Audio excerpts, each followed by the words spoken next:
It was like a bad dream that we couldn't get out of, the entertainer wrote in Cher, the Memoir, out November 19. When Princess Margaret asks you to perform, you don't say no. That was Cher's philosophy anyway, and the iconic entertainer tells the story of the Fiasco performance at the Hollywood Palladium in her new book Cher, the Memoir, out November 19. Princess Margaret, the younger sister of Queen Elizabeth, had flown into Los Angeles for a series of charitable events with her husband, Lord Snowdon, Cher wrote.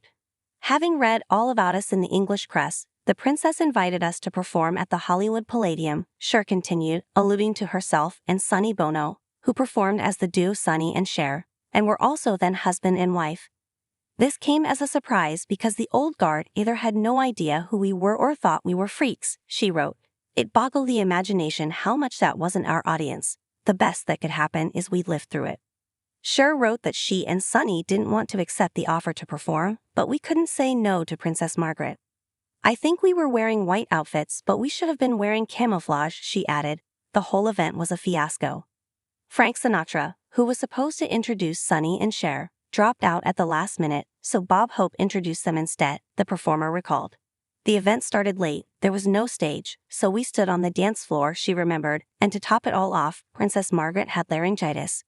The acoustics were so bad that, coupled with sound problems, we performed terribly, Cher wrote, adding that Peter Bogdanovich, who was then a critic for the Saturday Evening Post, wrote that the two howled like a pair of coyotes. The audience must have agreed because very few people applauded, and halfway through our set Princess Margaret asked for the sound to be turned down because she had a headache, she wrote. The engineer then accidentally cut the mic and interfered with what we could hear, which threw Sonny completely. This angered Sonny, and the two couldn't wait for their performance to end. I was mortified, Cher wrote, adding, it was like a bad dream that we couldn't get out of, we just had to stand there and wait for it to be over. Though the Princess Margaret performance proved disastrous, it wouldn't be the last time Cher performed before royalty. Just last year, Prince William and Kate Middleton joined Crown Princess Victoria of Sweden and her husband Prince Daniel to see Cher hit the stage for the Royal Variety performance at Royal Albert Hall on November 30. Though the Princess Margaret performance proved disastrous, it wouldn't be the last time Cher performed before royalty.